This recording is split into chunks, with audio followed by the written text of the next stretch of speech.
네, 이 시간에는 부지런한 사탄이라는 제목을 가지고 함께 말씀을 나누도록 하겠습니다. 에베소서 6장 12절 말씀을 보면 이렇습니다.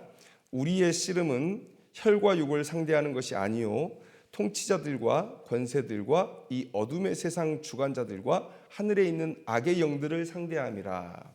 그러니까 뭐라고 얘기하고 있습니까? 우리의 씨름은 혈과 육을 상대하는 것이 아니다라고 얘기를 하고 있어요. 아니다. 그러니까 신자들은 영의 세계가 있다는 걸 알고 있는 사람이죠. 우리의 조상이 이런 영물, 사탄에 의해서 범죄했고 우리의 처지가 어떠한지 그리고 어떠한 희생을 통해서 우리가 하나님과 다시금 화목되어졌는지를 아는 사람들이죠. 위에 우리가 읽었던 에베소서 6장 12절의 말씀은 우리의 싸움의 본질은 보이는 것과의 싸움이 아니다라는 거예요. 보이지 않는 것과의 싸움이고 궁극적으로는 사탄 마귀와의 싸움이라는 것을 오늘 우리에게 말씀해 주고 있다는 겁니다. 자, 그런데 사탄은 어떤 존재입니까? 우리가 그렇게 우습게 봐도 되는 존재입니까? 물론 결론적으로 말씀드리면 우리가 하나님께 구원을 받았고 그리고 사단은 우리를 어쩌지 못해요. 왜냐하면 하나님의 보호의 울타리가 우리를 감싸고 있기 때문에 우리를 어쩌지 못합니다. 그런데 또한 한편으로 보면 그런 존재라고 여기기에는 아직까지 그 기세가 등등한 것을 우리가 볼 수가 있습니다. 성경에서 사탄은 어떤 존재라고 얘기되어 있습니까? 물론 그가 멸망이 예견되어 있지만 그러나 아직 멸망하지 않았고 지금까지 살아온 존재고 그래서 매우 지혜로운 영물이라고 우리에게 소개하고 있습니다. 그리고 그 수도 많아요. 그 수도 매우 많다고 얘기하고 있습니다. 그리고 공간의 제약도 없고 그리고 그들의 능력은 인간을 요리하기에 부족함이 없다. 우리가 거라사 광인의 이야기를 알고 있습니다. 한 사람의 정신을 피폐하게 만들고 그가 자기 멋대로 부리는 것을 우리가 봤습니다. 그리고 그를 제어하지 못했다. 일반인들이 귀신들이 그 사람을 제어하지 못했어요. 쇠사슬로 묶어놔도 그것을 풀어버릴 정도의 힘을 줄 수 있고 그리고 많은 사람들이 몰려들어서 그를 막으려고 해도 막을 수 없는 그렇게 사람을 지배하는 그런 존재가 바로 사탄이다라고 성경은 우리에게 얘기하고 있다는 거예요. 우리가 영화 속에서 만나는 히어로, 그 히어로 이상의 능력을 성경 속에서 사탄은 우리에게 보여주고 있다는 것이죠. 보통 이 정도의 능력자라면 게을러야죠. 게을러야 정상입니다. 제일 미운 사람이 어떤 사람이냐면 천재인데 부지런한 사람. 그건 있을 수 없는 일이죠. 그건 미덕이 아니에요. 천재들은 조금 게을러줘야 됩니다. 그래서 다른 사람들이 좀 해볼만 할 수 있게 해야 되는 것이죠. 그런데 이 능력 있는 존재가 부지런하기까지 하다는 거예요. 만약 사탄이 부지런하다면 우리에게는 재앙이죠. 그를 상대해야 하는 우리들에게는 재앙이라는 것이죠. 오늘 우리는 욥기서 1장의 말씀을 함께 나눌 텐데요. 그 욥기서 1장의 말씀을 함께 보면서 우리의 대적이 우리를 멸망시키는 일에 얼마나 부지런한지를 볼 수가 있습니다. 그런 모습들을 통해서 우리가 얼마나 위기 가운데 살아가고 있는지를 깨달았으면 좋겠고요. 어떤 준비를 해야만 우리가 그러한 대적에게서 승리할 수 있는지 그런 것들을 우리가 깊이 고민하는 그런 시간 되었으면 좋겠습니다. 우리 욥기서 1장을 펴놓으시죠. 욥기서 1장의 말씀을 펴놓고 함께 보면서 말씀을 나누도록 하겠습니다. 자, 오늘 욥기서 1장은 욥기의 배경을 우리에게 설명해 주고 있습니다. 욥은 성경의 중간쯤에 위치하고 있지만 그가 살았던 배경은 아브라함보다 그 이전 세대예요. 족장 시대를 살아가고 있습니다. 그는 모세가 율법을 받기 전부터 이미 하나님을 알고 있었고 하나님을 향해 제사를 드렸던 그런 하나님을 섬기는 사람이었습니다. 그가 얼마나 하나님 앞에 경건했는지 하나님께서 뭐라고 그를 칭찬하시냐면 온전하고 정직하여 하나님을 경외하며 악에서 떠난 자가 세상에 없다. 이와 같은 사람이 세상에 없다라고 하나님께서 칭찬할 정도로 욥은 하나님 앞에 경건한 사람이었다는 거예요. 그런데 그렇게 욥에 대한 소개를 마친 뒤에 하늘나라에서 어전회의가 열려요. 하나님을 왕으로 모신 어전회의가 열리는 장면을 우리에게 보여주고 있습니다. 하나님의 아들들이 그 모임에 동참을 했습니다. 여기서 하나님의 아들들이라 하면 천사들을 얘기하는 거죠. 천사들을 얘기하는 건데 거기에 사탄도 동참했다는 거예요. 그 자리에 함께 했다는 겁니다. 그때 하나님은 사탄을 도발을 하세요. 사탄에게 뭐라고 얘기하시냐면 욥을 칭찬합니다. 네가 욥을 보았느냐? 이렇게 경건하면서 나를 경외하는 이 욥을 네가 보았느냐라고 얘기해요. 사단은 유일한 목적이 인간으로 하여금 하나님을 대적하게 하는 것, 이게 그의 목적입니다.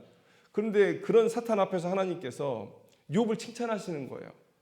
세상에서 이렇게 나를 경외하는 욥을 보았느냐. 그런데 이 말 때문에 빈정이 상한 사탄이 하나님께 얘기하죠.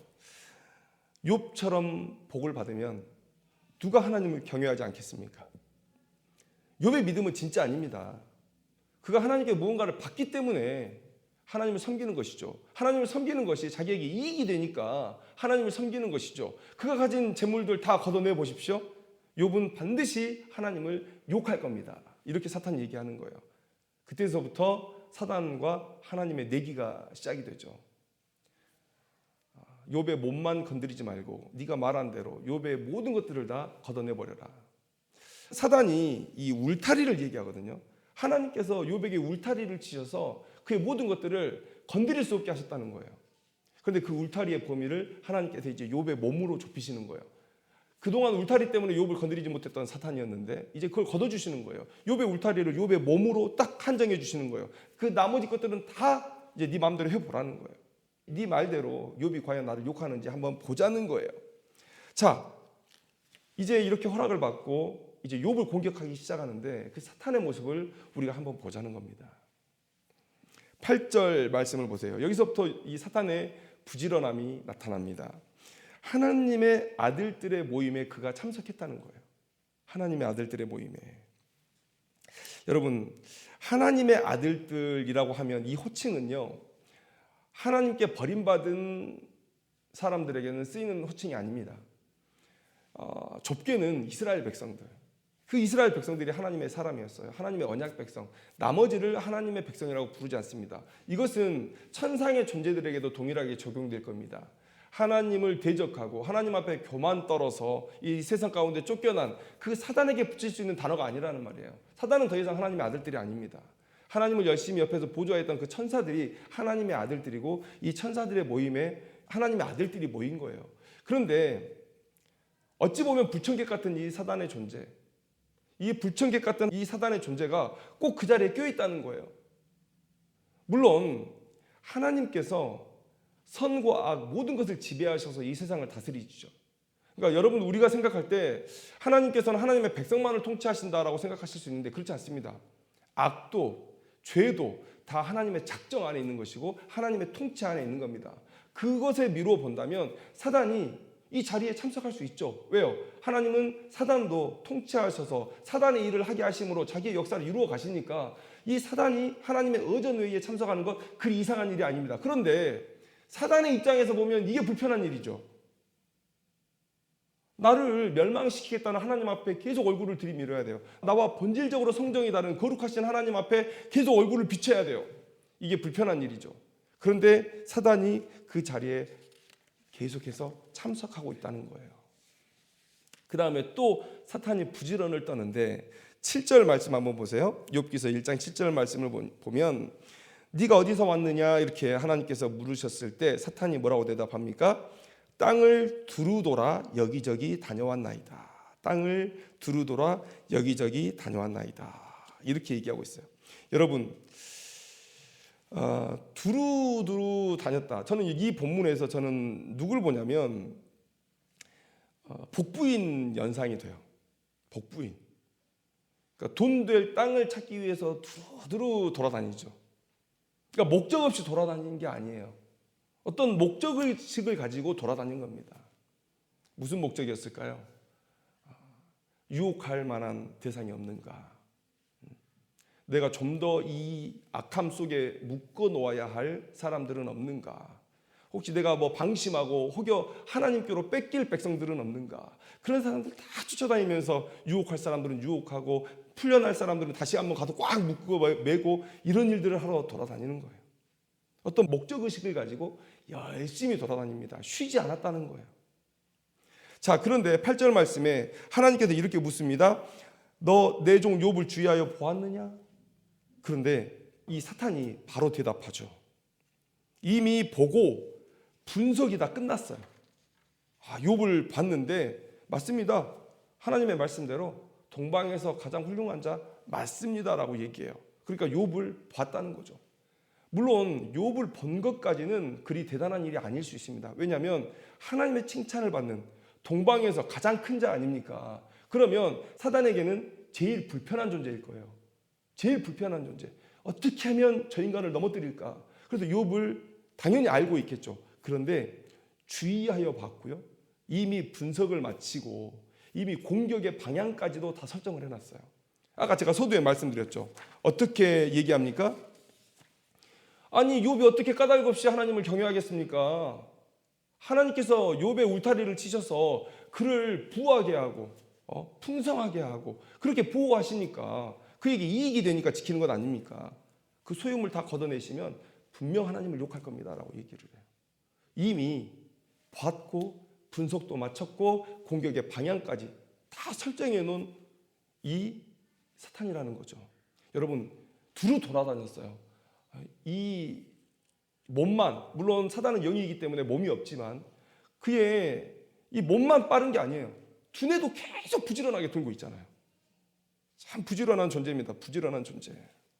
그런데 13절, 19절에 이제 사탄이 욥을 치는 장면이 나오거든요. 그런데 여러분, 자 12절과 13절 사이에 간격이 있을까 우리는 생각해 볼 수 있어요. 자 12절 말씀에 뭐라고 되어 있습니까? 여호와께서 사탄에게 이르시되 내가 그의 소유물을 다 내 손에 맡기노라. 다만 그의 몸에는 내 손을 대지 말지니라. 사탄이 곧 여호와 앞에서 물러가니라. 이렇게 되어 있죠. 그 다음에 이렇게 사탄이 물러갔어요. 그러면 사탄이 부지런했다고 하면 13절에 나온 대로 바로 욥을 공격하는 장면이 나와야 되잖아요. 그런데 13절까지는 약간 시간의 간격이 있는 듯하게 여겨져요. 하루는 이렇게 시작하죠. 그리고 나서 한참 있다가 어떤 날 하루는 이 말씀을 들을 때 뭐 사탄이 좀 준비할 시간이 필요했나? 좀 시간의 간격이 있는 것 같아요. 그런데 이 12절과 13절 사이의 시간의 간격을 우리가 유추할 때 힌트가 되는 본문이 있습니다. 바로 2장 6절에서 7절 말씀이에요. 한번 볼까요? 똑같은 얘기입니다. 사탄이 그 물질만 건드리는 것에서 욥이 하나님을 원망하지 않죠. 그러니까 하나님께 와서 얘기해요. 하나님 그 몸도 제게 주셔야 되겠습니다. 그러니까 하나님께서 이렇게 말씀하세요.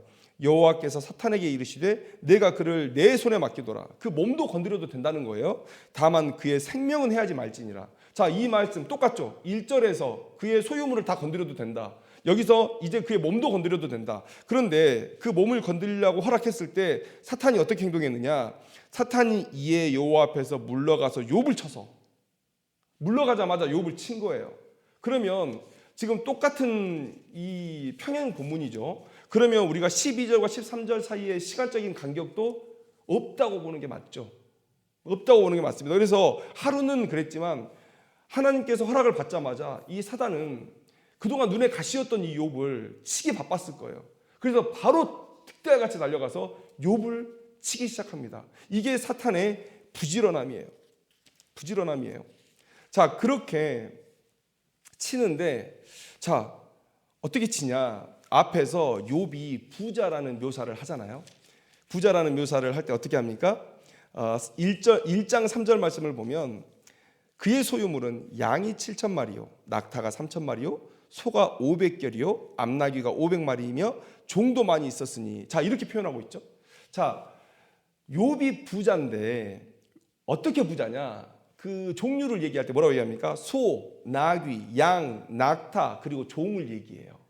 그런데 뒤에 본문 13절에서 우리 쭉 이제 욥을 공격하는 장면들을 우리가 보면 이 5가지를 그대로 공격합니다. 자, 첫째 날은 스바 사람들에게 소와 나귀를 빼앗겼고 종도 죽어요. 그 다음에 두 번째는 하늘에서 불이 떨어져서 양과 종들을 모두 불살라버려요. 그 다음에 세 번째는 갈대아 사람들이 몰려와서 낙타와 종들을 모두 죽여요. 그리고 마지막 욥의 복의 상징인 그 자녀들, 네 번째는 거친 들에서 바람이 불고 그들이 함께 있던 그 집에 네 기둥을 치면서 집이 무너졌고 그로 인해서 욥의 자식들이 다 죽습니다. 하나하나 다 없애버렸어요. 진짜 몸 하나 남기고 다 사라졌어요. 다 사라졌어요. 욥을 향한 사단의 분노가 얼마나 컸는지, 그 시기, 질투가 얼마나 컸는지를 알 수 있는 대목이죠. 득달같이 달려나가서 그 모든 것들을 다 제거해버립니다. 16절, 17절, 18절에 동일하게 뭐라고 얘기합니까? 그가 말하는 동안에, 그가 말하는 동안에, 그가 말하는 동안에. 이건 무슨 얘기입니까? 한날에 이 모든 일들이 벌어지는데 얼마나 이 사단이 마음이 급했는지 그걸 순식간에 계속해서 일어나는 거예요. 누가 와서 보고하고 있는데 그 말하는 도중에 그 다음 재앙을 말하기 위해서 다음 사람이 줄 서 있는 거예요. 이 사람이 말하고 있는데 그 다음 재앙을 말하기 위해서 또 다음 사람이 줄을 서 있고 이런 상황이에요. 그러니까 얼마나 사단이 지금 분주하게 일하고 있는지를 알 수 있죠. 그런데 제가 아까 말씀드렸죠. 몸만 분주한 게 아니에요. 머리도 비상하게 굴리고 있습니다. 여러분, 이 고난이 닥쳐온 순서를 보세요. 첫 번째부터 세 번째까지는 그가 가진 물질에 대한 공격이었죠. 그런데 마지막에는 그 자녀들에 대한 공격이다. 여러분, 우리가 고난을 당할 때 사람이 언제 무너지냐면 고난을 딱 당했을 때는 무너지지 않습니다. 고난이 딱 닥치면 사람이 먼저 무슨 생각을 하냐면 어떻게 하면 이 문제를 해결할 수 있을까를 고민을 해요. 수혜를 입었다. 그러면 수혜 입은 사람들은 다음 수혜에 대해서 걱정하지 않습니다. 지금 입은 이 수혜를 어떻게 복구하느냐에 매진하게 되는 것이죠. 그래서 지금 비가 와도 지금 내리는 비를 걱정하지 않아요. 지금 내 집에 밀고 들어온 이 진흙탕, 흙탕물을 빼는 일, 그리고 내 가재도구를 또 손보는 일, 이런 일들을 하게 되는 것이죠. 사람이 언제 무너지냐면 앞으로 닥쳐올 고난이 온다, 고난이 올 것이다, 고난이 올지도 모른다, 이런 두려움이 사람을 무너지게 해요. 그러면 여러분, 이 사단의 공격을 보세요. 순식간에 벌어진 공격이지만 저는 여기서 사탄의 그 뇌를 분노가 지배했다고 생각을 해요. 조금 길게 텀을 두고 고난이 닥쳤다면 아마 욥이 큰 시험 가운데 빠졌을 수 있습니다. 근데 욥이 고민을 하기도 전에 그냥 후다닥 몰아닥친 거예요. 그러니까 사단의 뇌를 그의 분노가 지배해버린 상태라고 좀 생각이 되는데 그래도 그 일하는 순서를 보십시오. 소유물을 먼저 치고 그 다음에 자기 자녀를 쳤어요. 두려움, 걱정 가운데 빠지게 하기 위해서 사단이 이런 전략을 쓰는 것이죠. 그러니까 몸만 바쁜 게 아니라 머리도 매우 분주한 그런 사단의 모습을 보게 되는 거죠. 그리고 아까 잠깐 언급했지만 소유물의 모든 것들을 다 없애버렸음에도 불구하고 욥이 하나님을 원망하지 않습니다.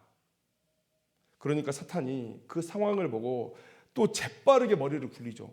아니, 왜 실패했지? 내 준비는 완벽했는데, 내 공격은 완벽했는데 왜 실패한 거야? 라고 머리를 비상하게 굴립니다. 또 분석해요. 그리고 방법을 찾아내죠. 하나님께서 두 번째 기회를 안 주셨을지도 모릅니다. 자, 봐라, 내가 이겼지? 라고 하고 끝났을 수도 있어요. 그런데 플랜 B를 이미 준비하고 있잖아요. 그래서 하나님께서 얘기하자마자 바로 얘기합니다.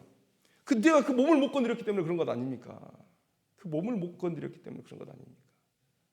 그리고 나서 또 허락을 받아내고 또 가서 득대같이 달려나가서 욥의 몸에 전신에 종기를 나게 만들죠. 종기를 나게 만들죠. 여러분, 사단은요, 한번 졌을 때 아이 졌네, 졌어. 그래도 뭐 하나님께 진 거니까 뭐 괜찮아. 여러분, 이렇게 포기하지 않는다는 거예요. 끝까지 물고 늘어져서 그 사람을 무너뜨릴 때까지 계속 전략을 짜고 그 주변을 배회하고 틈을 찾고, 여러분, 이게 사탄의 일이라는 거예요. 얼마나 집요한지 모릅니다. 얼마나 부지런한지 몰라요. 부지런한 사탄입니다. 이런 미덕을 사탄에게서 발견할 줄은 몰랐어요. 이런 사탄의 의지를 우리가 좀 본받을 필요가 있죠. 이렇게 집요할 필요가 있는 겁니다. 여러분, 이렇게 사탄이 우리를 공격하고 있다는 것을 우리가 알아야 돼요. 이렇게 분주하게 우리 주변을 맴돌면서 머리를 굴리고 몸을 써가면서 우리를 공격할 거리를 찾고 있는 이 사탄의 모습을 우리가 기억해야 된다는 것이죠. 이것을 우리가 잊고 살면 여러분 지는 거예요. 지는 거예요. 우리가 누군가와 겨루기를 하려고 합니다. 그런데 그 사람보다 내가 재능이 부족하다면 더 많은 시간 노력을 해야 되고 그 재능 있는 자의 그 빈틈을 찾기 위해서 수고해야 되죠.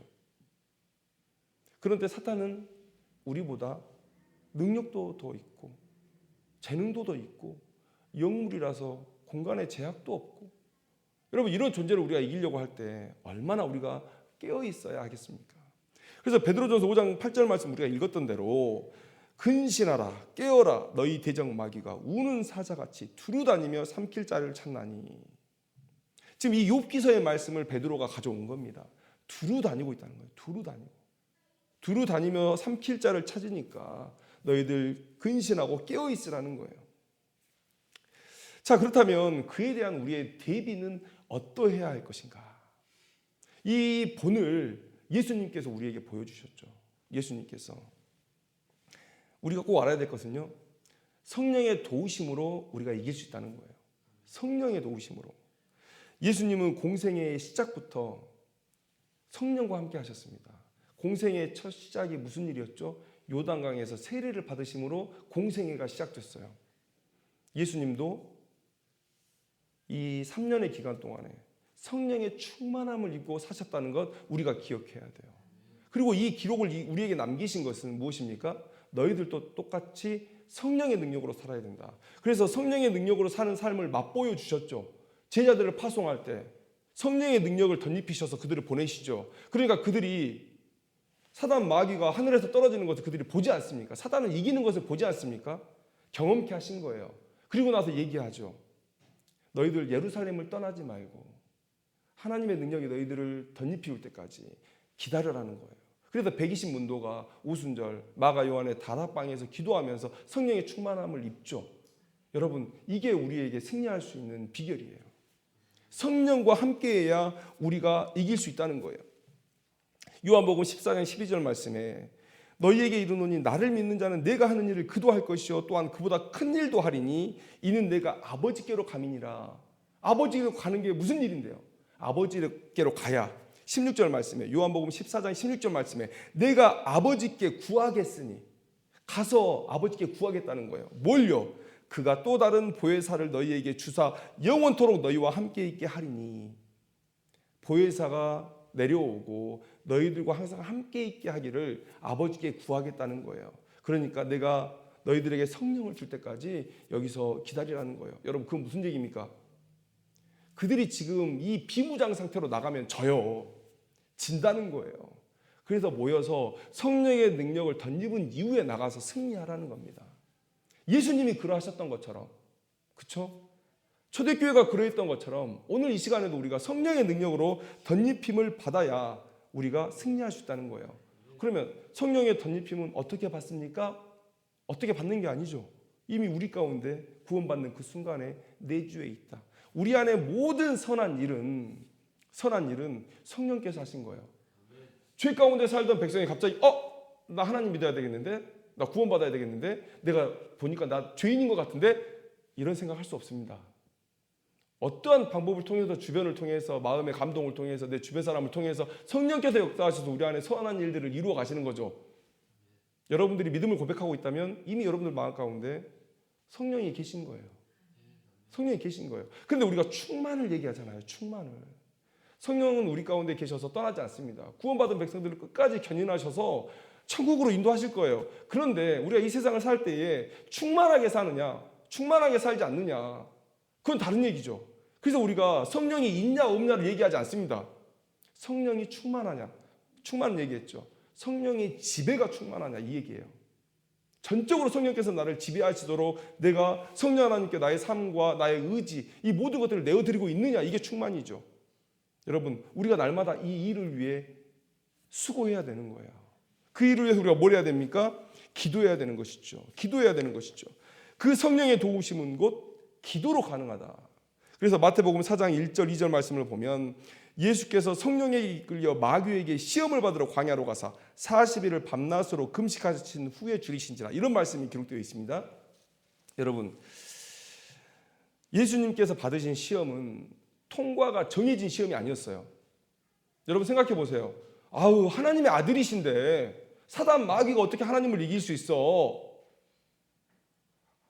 예수님께서 시험 통과하는 건 당연한 거 아니야? 라고 생각하세요. 전혀 그렇지 않습니다. 아담이 받았던 그 시험의 성패와 똑같은 확률로 예수님 앞에 그 시험에 놓여 있었던 거예요. 첫째 아담은 불순종을 통해서 우리를 모두 다 죄짓게 하고 우리를 멸망 가운데 빠뜨렸지만, 두 번째 오신 아담 예수 그리스도는 순종을 선택함으로 우리를 모두가 의인되게 하신 거예요. 여러분, 그래서 예수님 앞에 놓인 그 시험, 그 성패의 확률은 아담 앞에 놓여있는 그 시험의 성패의 확률과 같았다는 거예요. 매우 굶주리셨어요. 매우 배고팠어요. 그리고 그 사단은 그 약점을 정확히 꿰뚫고 들어온 거예요. 꿰뚫고 들어온 겁니다. 그런데 여러분, 금식하셨다고 그러잖아요. 밥 굶는 건 금식이라 그러죠. 그건 다이어트고, 그죠? 예수님은 금식하셨다는 거예요. 금식은 뭡니까? 여러분, 삶의 가장 필수적인 것, 영양 섭취하는 것, 이것까지 포기하고 하나님께 매달리는 거 아니겠어요? 그리고 또 먹는 건요, 인생의 가장 큰 즐거움이에요. 이 먹는 즐거움을 포기하고 하나님 앞에 매달렸다는 거 아니겠습니까? 그래서 여러분, 진정으로 금식한 사람들은요, 육은 쇠해지는데 영은 매우 맑습니다. 영은 매우 선명해요. 제대로 한 금식은 바로 그겁니다. 예수님께서 어떻게 사단의 시험을 이기셨습니까? 금식하고 나서 하나님과 독대해서 기도함으로 하나님과 친밀하게 교제하고 하나님의 사명을 내 사명으로 붙들고 그렇게 세상 가운데 나왔을 때 시험을 받았기 때문에 이겨낸 거예요. 기도를 통해서 예수님은 성령의 충만함을 입었고, 그래서 성령의 이끌림 따라서 광야로 나간 거예요. 그 자체가 성령이 충만한 거 아닙니까? 누가 제 발로 광야로 나가요? 누가 제 발로 고난길로 나아갑니까? 근데 예수님께서 금식하시고 성령께서 이끄시는 대로 광야로 나갔다는 것, 이 자체가 성령 충만하다는 거예요. 그 성령 충만함으로 사단의 시험에서 이겨냈다는 거예요. 우리는 기도를 통해서 성령의 충만함을 입습니다. 그리고 그 기도를 통해서, 그 성령 충만함을 통해서 우리가 승리할 수 있다는 거예요. 그런데 여러분, 여기서 한 가지 더 말씀드리고 싶은 건 뭐냐면, 그 시험을 무엇으로 이겼냐는 거예요. 기도를 통해서 성령 충만했어요. 근데 성령께서 우리를 어디로 이끄시느냐? 말씀으로 이끌어 가신다는 거예요.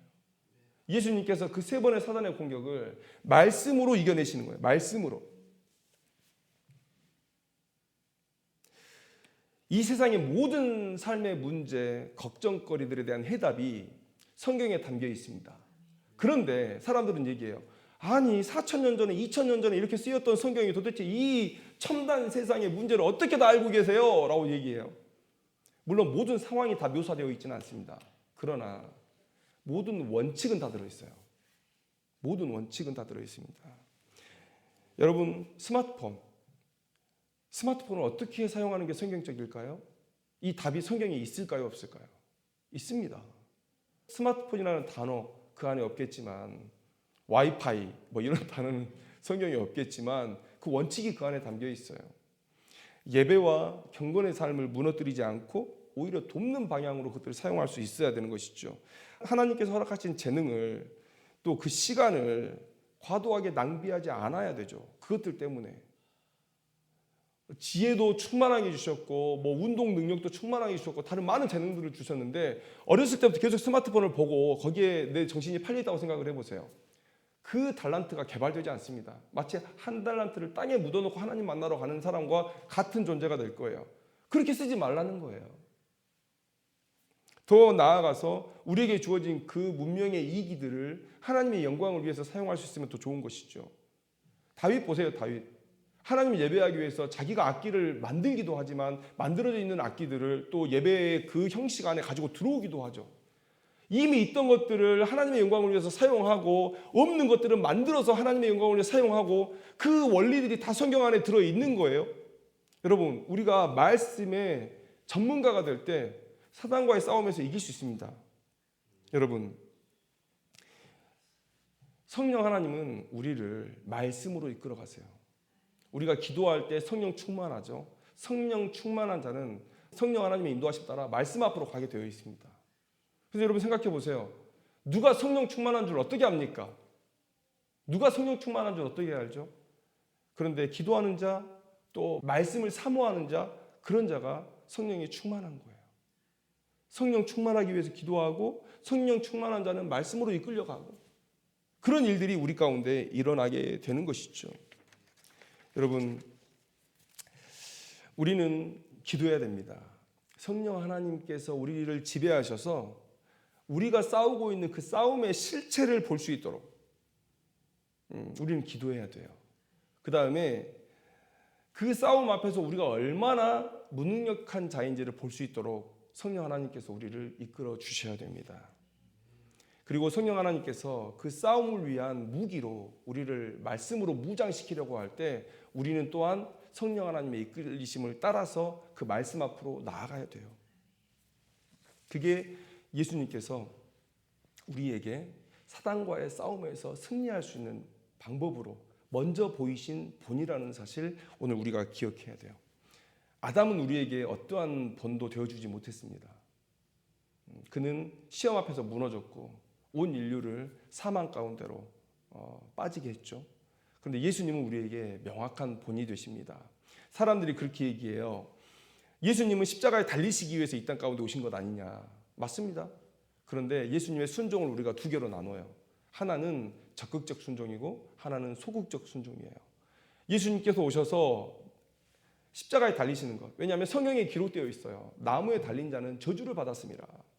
그러니까 하나님의 저주를 받기 위해서 나무에 달리셔야 돼요. 그래서 그 십자가로 가기 위해서 예수님이 이 땅 가운데 오셨죠. 그게 소극적 순종이에요. 이미 정해진 순종이라는 거예요.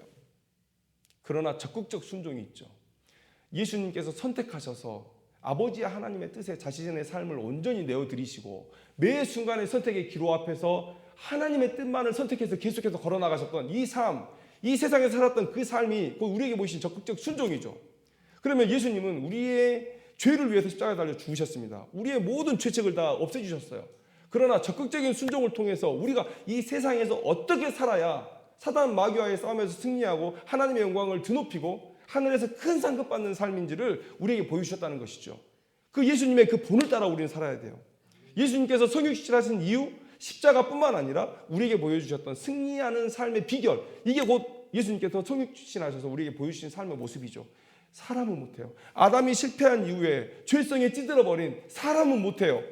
그래서 예수님께서 오셔서 살아있는 말씀으로 이 땅 가운데 오셔서 하나님의 뜻에 합당한 삶은 이런 삶이다라고 보여주신 거예요. 오늘 예수님께서 우리에게 보여주셨던 사단과의 싸움에서 승리하는 비결, 이 비결을 우리가 쫓아가야 됩니다. 여러분, 교만하면 안 돼요. 사단 지혜롭고 부지런합니다. 우리보다 훨씬 더 지혜롭고 우리보다 훨씬 더 부지런해요. 그래서 예수님께서 제자들에게 말씀하신 것 아닙니까? 일하려고 먼저 나가지 말라는 거예요. 바쁘죠? 빨리 가서 복음 전해야 되는데 일하려고 먼저 나가지 마라. 필패한다. 성령의 능력으로 덧입고 나가자. 여러분, 우리가 뭐 해야 됩니까? 마음이 분주해야 됩니까? 일에 분주해야 됩니까? 그건 아니죠. 오늘 기도하고 말씀으로 성령 하나님께서 이끌어 가시는 그런 인도하심을 받아서 우리가 성령 충만한 모습으로 그렇게 나아갈 때에 우리가 사단과의 싸움에서 승리할 수 있다는 거예요. 우리의 삶의 자리를 한번 돌아보세요. 얼마나 기도하고 있고 또 얼마나 말씀 가운데 우리가 젖어 있는지를 우리가 한번 돌아보면서 성령 충만한 모습으로 승리하는 귀한 인생 되기를 주님의 이름으로 축원합니다. 기도하겠습니다.